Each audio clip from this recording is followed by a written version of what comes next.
जम्मू कश्मीर की सरकार ने कल अपना बजट पेश किया और इस बजट को पेश करने के बाद उन्होंने कहा कि हमने बेहतर नींव है वो डाल दी है और इसके बाद जो लोगों के साथ प्रॉमिसेस किए गए हैं सरकार द्वारा वो भी पूरे किए जाएंगे। लेकिन कुल मिलाकर ये बजट क्या था, कैसा रहा, इसको किस तरह से अलग अलग तरीके से इसका आंकलन किया जा रहा है और इसी पर बातचीत करने के लिए हमारे साथ इस समय भारतीय जनता पार्टी के सीनियर लीडर और स्पोक्स पर्सन एडवोकेट सुनील सेठी जी हैं। इनसे बातचीत करेंगे और जानेंगे कल जम्मू कश्मीर की सरकार और चीफ मिनिस्टर उमर अब्दुल्ला ने बजट पेश किया और बजट पेश करने के बाद उन्होंने कहा कि हमने पूरी कोशिश की है कि लोगों की जो एस्पिरेशन और एक्सपेक्टेशंस हैं उस पर खरा उतरें, तो वैसा हमने एक बजट पेश किया। लेकिन आप किस तरह से इस पूरे बजट को देखते हैं?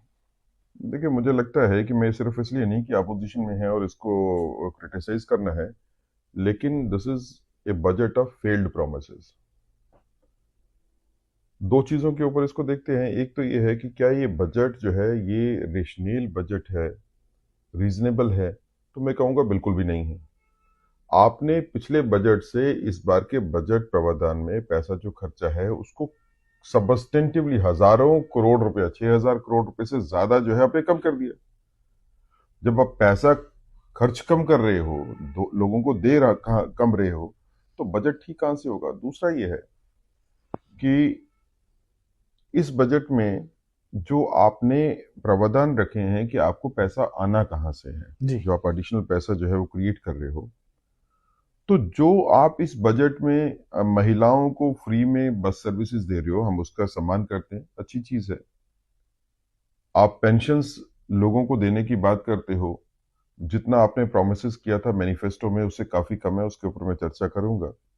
लेकिन इसकी वसूली करने के लिए, रिकवरी करने के लिए आपने पेट्रोल और डीजल के ऊपर सेस बढ़ा दिया। तो जब पेट्रोल पे और खासकर डीजल के ऊपर जब आप 2 रुपए लीटर के हिसाब से सेस बढ़ा रहे हो, तो उसका असर किस पे होने वाला है? देखिए, जब डीजल पे पैसे आपका बढ़ता है, सेस बढ़ता है, जब टैक्स लगाते हो डीजल पे, तो 2 रुपए का टैक्स 1 लीटर के ऊपर सबस्टेंटिव टैक्स है। इसका मतलब है कि आम खाने पीने की चीजें, कपड़ा, जरूरत की चीजें सारी की सारी महंगी होने वाली है।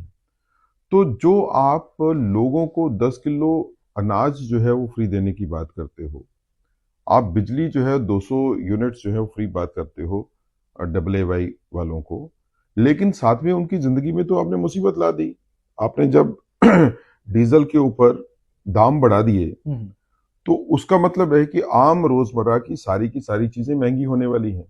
दूसरी बात यह है कि इस बजट में उन लोगों के लिए जो कि टैक्स देते हैं, जिनसे गवर्नमेंट की आमदनी होती है, उनके लिए तो कुछ भी नहीं है। मैं इसमें सिर्फ जिक्र करूंगा आपको कि जब मैं नेशनल कॉन्फ्रेंस का मैनिफेस्टो देखता हूं, तो नेशनल कॉन्फ्रेंस के मैनिफेस्टो में है कि 200 यूनिट बिजली हर किसी को फ्री मिलेगी। जब देने की बारी आती है तो आप 200 यूनिट की बिजली जो फ्री देते हो सिर्फ AA वालों को। तो जो नॉन AA वाले हैं उनको तो आपने कुछ नहीं दिया। प्रॉमिस आपने मैनिफेस्टो में किया, वोट आपने उन लोगों से लिए, लेकिन दिया उनको कुछ नहीं। अब इसका मतलब ये हो गया कि जो AA वाले हैं उनको 200 यूनिट बिजली तो फ्री मिल रही है, लेकिन जो आम छोटा दुकानदार है, ट्रेडर है, रेडी वाला है, जो बाकी काम करता है लेकिन AA में नहीं आता है। अब AA में आपने कैसे डाला हुआ है लोगों को, वो भी एक बड़ी चिंता का विषय है कि क्या असल में वो लोग जो AA में भी होने चाहिए थे वो भी उसमें AA में है, या कौन से लोग हैं जिनको आपने नहीं डाला है और कौन से लोगों को डाला है, वो एक अलग से चिंता का विषय है। लेकिन जो नॉन AA वाले हैं, जिनको आपने अपने इलेक्शन में प्रॉमिस किया था कि आप बिजली हर किसी को दोगे 200 यूनिट का फ्री, उनका क्या कसूर है? तो क्या लगता है कि नेशनल कॉन्फ्रेंस की गवर्नमेंट ने बड़ा क्लेवरली प्ले किया है, चीजें भी टच कर ली सभी, और लेकिन उन्होंने उसमें अब ज्यादा बर्डन भी नहीं आने दिया? देखें, कोई क्लेवरली प्ले नहीं किया है, ये सिर्फ शब्दों का जाल है, इसके अलावा इसमें कुछ भी नहीं है। जो नॉन AA वाले हैं वो क्या गवर्नमेंट से पूछेंगे नहीं कि आप लोगों ने हमको प्रॉमिस किया था बिजली सबको फ्री मिलेगी, आपने कहा था सिलेंडर हर किसी को 12 सिलेंडर जो है फ्री मिलेंगे, आपने तो नहीं दिए। और मुझे इसमें यूथ के बारे में खास चिंता है। नेशनल कॉन्फ्रेंस ने अपने इलेक्शन मैनिफेस्टो में ये वाजिया तौर के ऊपर प्रॉमिस किया था कि हम गवर्नमेंट में आने के 3 महीने के अंदर जितनी नौकरियां हमारे पास हैं वो सारी की सारी जो है हम उसको एडवर्टाइज करके फिल करेंगे जी।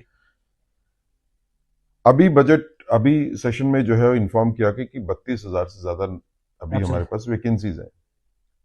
लेकिन नेशनल कॉन्फ्रेंस का जब बजट आता है तो उसमें प्रावधान रखा गया कि 10,000 नौकरियां जो है वो हम देंगे बजट में एक साल में।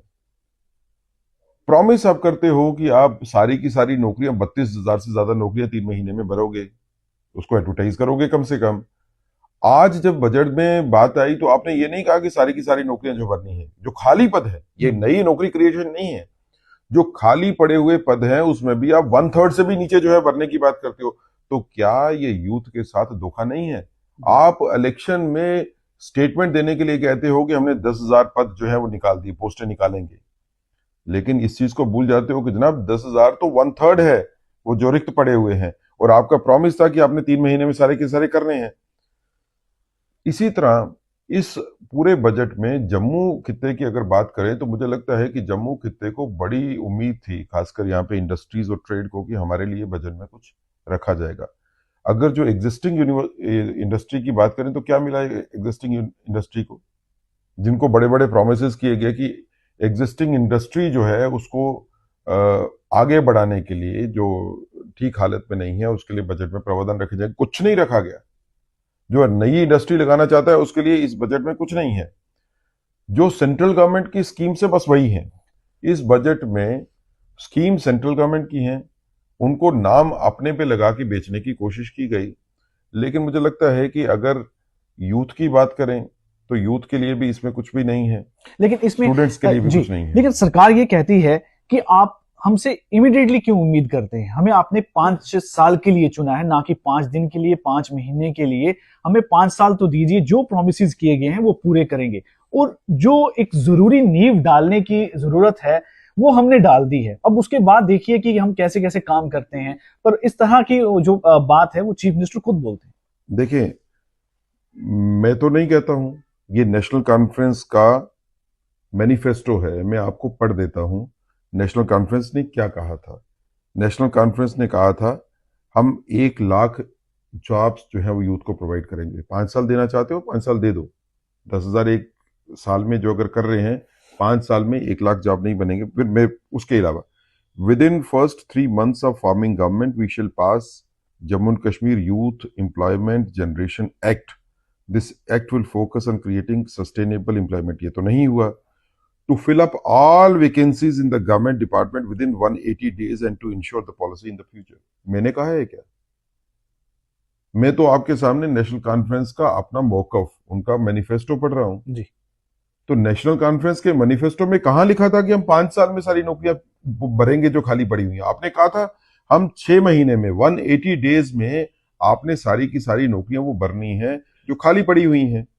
आपने कहा था कि आप यूथ एम्प्लॉयमेंट जनरेशन एक्ट लेके आओगे पहले 3 महीनों में। आप कहां लेके आए?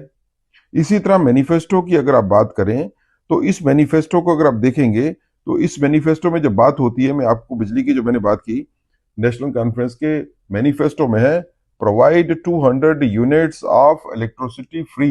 ये मैनिफेस्टो है, ये आप देख सकते हैं, ये मैनिफेस्टो है। कहां लिखा है इसमें AAY का?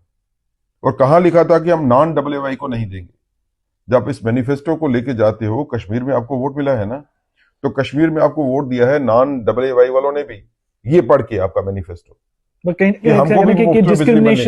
हमको भी मुफ्त में, इन्होंने जो प्रोमिस किए सब झूठे प्रोमिस। मैं आपको पढ़ के बता देता हूं, 1-2 चीजों को छोड़ के इन्होंने कोई भी प्रॉमिस जो है वो मैनिफेस्टो में जो इन्होंने रखा था कि हम इस मैनिफेस्टो में इस तरह का प्रॉमिस करके जो है वो निकलेंगे। लेकिन इस बीच में एक बड़ी इंपॉर्टेंट बात ये भी आई कि युवाओं को जो नौकरी के बारे में, खास करके वो लोग जो रहबरे खेल, रहबरे ज़राअत और NYC के थे और उम्मीद कर रहे थे कि रेगुलराइजेशन हो, लेकिन उसके भी कोई बात नहीं। मैं उसके ऊपर बात करता हूं।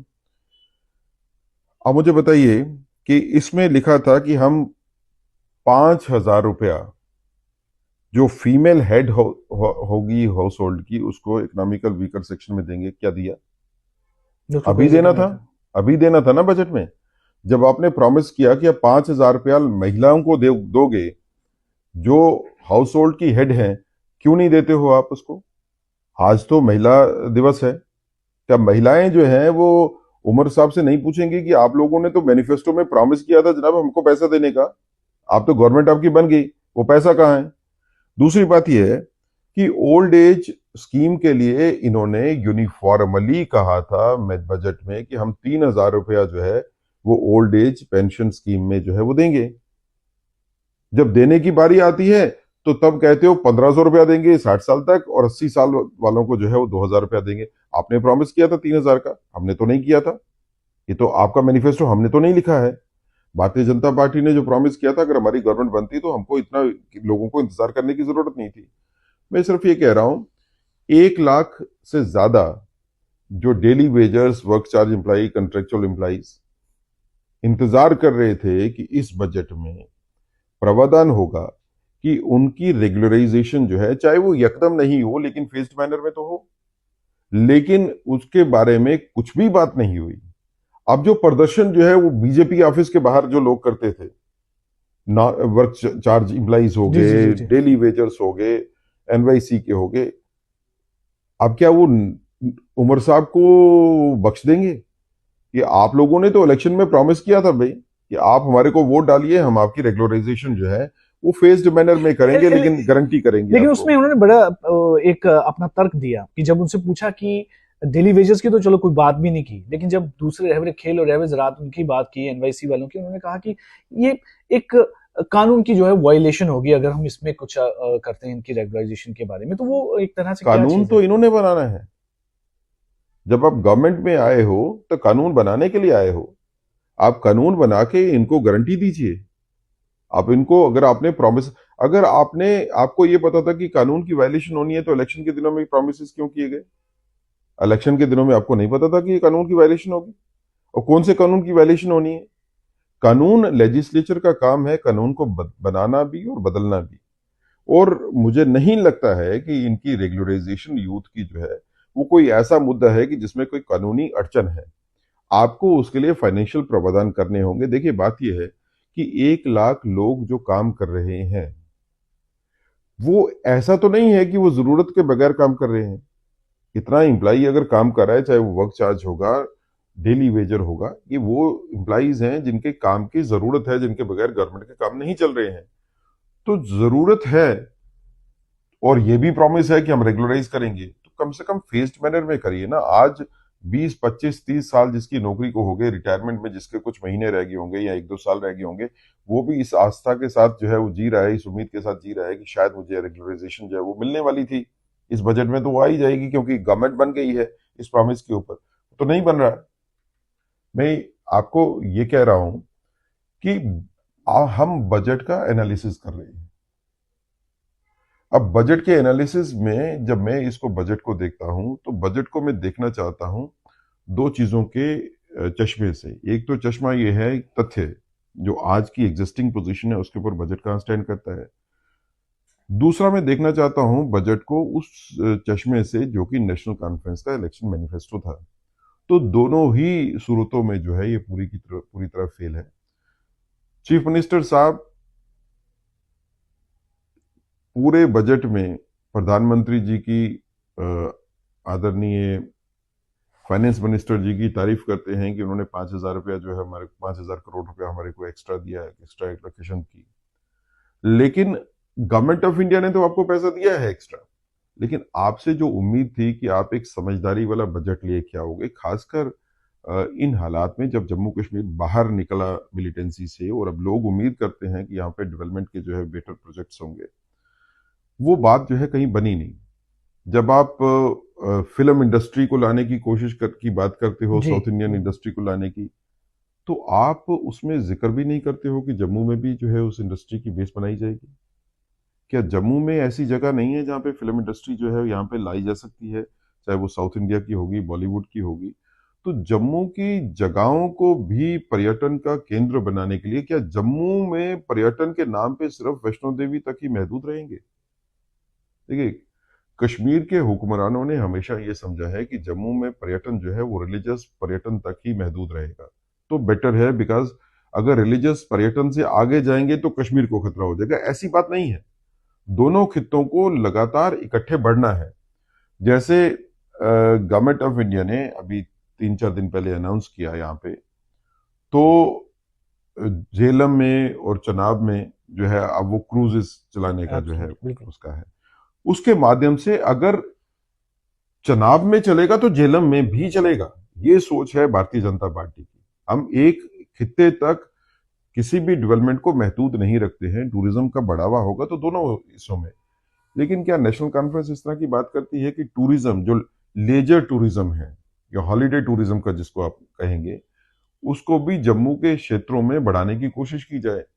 क्यों नेशनल कॉन्फ्रेंस को अगर पुंछ और राजौरी में ओवरवेलमिंगली लोगों ने वोट दिया, देखिए आपने डिप्टी चीफ मिनिस्टर तक जो है वो राजौरी जिले से बनाया, लेकिन राजौरी जिले को जब फोकस करना है आपने टूरिज्म के माध्यम से, कुछ नहीं है।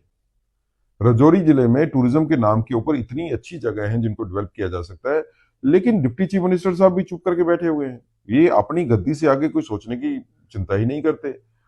पुंछ में कुछ जो है डेवलपमेंट जो है वो टूरिज्म के नाम के ऊपर तो नहीं दी गई।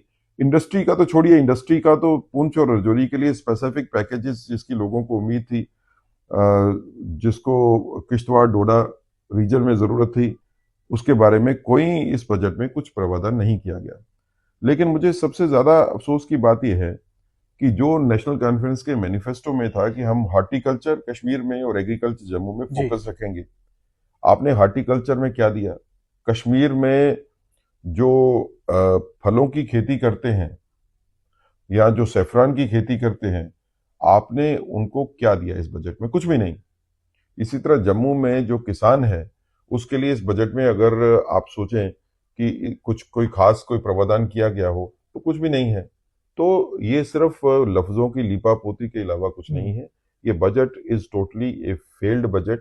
मैं सिर्फ इसलिए नहीं कह रहा हूं कि मैं एज बीजेपी जो है मुझे तनकी करनी है इसके ऊपर, लेकिन मैं इसको रियलिटी की नजर से देख रहा हूं कि मुझे इससे कहीं बेहतर बजट की उम्मीद जो है वो उमर अब्दुल्ला साहब से थी।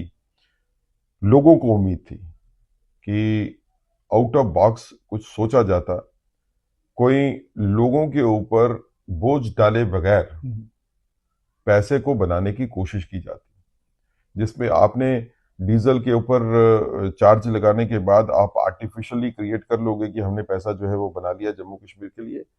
उससे काम नहीं चलेगा। आप एक हाथ से जो चीज देते हो, दूसरे हाथ से इस चीज को वापस ले लेते हो। अगर गरीब को आपने 200 यूनिट बिजली फ्री देने की बात की, तो साथ में उनको अगर आटा फ्री होता है तो उससे काम नहीं चलने वाला है। आप सब्जियां महंगी कर दोगे, दालें महंगी कर दोगे, क्योंकि जैसे आपने डीजल के ऊपर सरचार्ज लगाए सारी चीजें बढ़ जाएंगी। तो एक होलिस्टिक अप्रोच के साथ गवर्नमेंट का बजट बिल्कुल, बनता मतलब है। आपका कहना है कि इसमें जिनको भी जो बेनिफिट दिया गया वो मात्र एक छोटा सा प्रतिशत है AAY, जितनी भी उन्होंने बेनिफिट दिए हैं, लेकिन होलिस्टिकली बाकी जो है वो पूरी लोगों को टच नहीं किया गया। देखें, क्योंकि इसमें मैरिज असिस्टेंस की भी बात की गई तो उसमें भी जो है AAY आप तथ्यों के ऊपर बात करिए। जम्मू कश्मीर में हमारा सबसे बड़ा खर्चा जो है, जो डेफिसिट आता है, वो बिजली के ऊपर है, जो बिजली हम खरीदते हैं। और it is a matter of fact, जो उमर साहब भी मानते हैं, कि जम्मू कश्मीर भारत का सबसे नंबर 1 पे यूनियन टेरिटरी है, राज्यों को भी अगर कंपेयर कर लें, कि जहां पे ट्रांसमिशन लॉसेस हैं। बिल्कुल। आपने ट्रांसमिशन लॉसेस को प्लग इन करने के लिए क्या किया? कुछ भी नहीं। अब ट्रांसमिशन लॉसेस कहां पे होते हैं? जो वो बिजली की सप्लाई जहां पे बिजली को इस्तेमाल करने वाला पैसे नहीं देता। आपने AAY वालों को कहा कि 200 यूनिट बिजली हम फ्री करेंगे, लेकिन आप अपने तथ्यों को खंगाल के देख लीजिए, AAY वाले कितने लोग हैं जो बिजली का बिल भी देते हैं। शहरी क्षेत्रों में जो है वो मजबूरी में, क्योंकि स्मार्ट बिल यहाँ पे लगे हैं, वहां पे देने की बात है। शहरी क्षेत्रों में भी कितनी जगह पे हैं जहां पे मीटर के बगैर जो है वो बिजली चल रही है। ये जितने आपके रोहिंग्याज बस्ती हैं, बाकी लोग जहाँ पे आए हुए हैं, या लेबर बस्ती जहाँ पे भी होती है, क्या वहां पे मीटर लगे हुए हैं? ये समझने की कोशिश करनी चाहिए, AAY को जो आप लोगों को बेनिफिट दे रहे हो, इसका भी किसी को कोई ज्यादा फायदा नहीं होने वाला है। कुछ कुछ जगह पे इसका फायदा जरूर होगा, मैं ये नहीं कहता हूं कि नहीं, बिल्कुल नहीं होगा। कुछ जगह पे इसका फायदा होगा जहाँ पे स्मार्ट मीटर लगे हुए हैं AAY वालों के ऊपर भी, शहरी क्षेत्रों में, वहां पे। लेकिन जब तक आप बिजली की ट्रांसमिशन लॉसेस के बारे में चिंता नहीं करोगे, आपके बजट का प्रावधान कभी ठीक होगा नहीं। दूसरी बात, आपका 60 to 70% जो है खर्च हो जाता है सैलरीज और पेंशन्स के ऊपर। उसकी रेशनलाइजेशन करना जरूरी है। आपको ये समझना पड़ेगा कि गवर्नमेंट चलाने के लिए बजटरी प्रावधान ऐसे होने चाहिए कि जितना आपका खर्चा हो रहा है वो आपकी इनकम के बराबर बराबर कहीं पे हो, ताकि आपको बड़ी ज्यादा कोई मांगने की जरूरत जो है वो बाहर नहीं जानी पड़े। लेकिन इसमें कमाई का जरिया जो है वो कुछ खास बनता मुझे दिखता नहीं है। खर्च के जरिए जो है वो ज्यादा है, लेकिन क्योंकि खर्च इनसे मैनेज भी नहीं हो रहा तो इसलिए इन्होंने उसको बजट को कम भी कर दिया। कम करने के बावजूद भी जो है जो डेफिसिट हमें दिखता है वो अभी भी ह्यूज है। तो अगर पिछले साल के बजट में ज्यादा पैसे का प्रावधान था, इस साल के बजट में पैसे का प्रावधान काफी कम हुआ, तो लोग पूछेंगे तो सही कि इस बार क्या है। इलेक्टेड गवर्नमेंट भी आ गई यूनियन टेरिटरी में, उसके बाद बजट को तो हमारे को उम्मीद थी कि आप बजट का पैसा बढ़ाओगे, लेकिन आपने तो पैसे को और कम कर दिया। खासकर मैं जम्मू खित्ते की अगर बात करूं तो जम्मू के लोगों को काफी निराशा होगी इस बजट से। जम्मू में मोस्टली अगर आप देखें तो ट्रेडर्स जो है, that is the big backbone of Jammu society. Traders को इस बजट से जो उम्मीद थी उसमें ऐसा कुछ भी नहीं हुआ। ट्रेडर्स को मुझे इसमें कोई भी बेनिफिट जो है इस बजट में नहीं दिखा। तो कुल मिलाकर यानी कि जो ये बजट हम है, उम्मीद करते थे कि दुकानदार जो है आम जो दुकानदार है उसको भी थोड़ी रियायत मिलेगी बिजली के बिल में। जैसे आपने मैनिफेस्टो में प्रॉमिस किया कि अब 200 यूनिट की बिजली हर किसी को फ्री करोगे, तो 200 यूनिट की बिजली हर किसी को फ्री करने का मतलब था जो छोटा दुकानदार है उसको भी फायदा, जो रेडी फड़ी वाला है, जो बिजली बेचारा लगा के अपना काम चलाता है, उसकी भी बिजली फ्री हो जाती। लेकिन आम आदमी को जो है, जो ट्रेडर है, जो मेहनत करके खाने वाले को इसमें कोई फायदा नहीं। बिल्कुल, मेहनत करने वाले जो सेक्शन है उसका खास करके कोई फायदा नहीं है। सिर्फ चंद जो प्रतिशत लोग हैं उनको इन्होंने जरूर कुछ राहत दी है, लेकिन उसमें भी शायद उनको इतना फायदा नहीं होगा। तो कुल मिलाकर भारतीय जनता पार्टी का ये कहना है ये पूरा एक फेल्ड बजट था।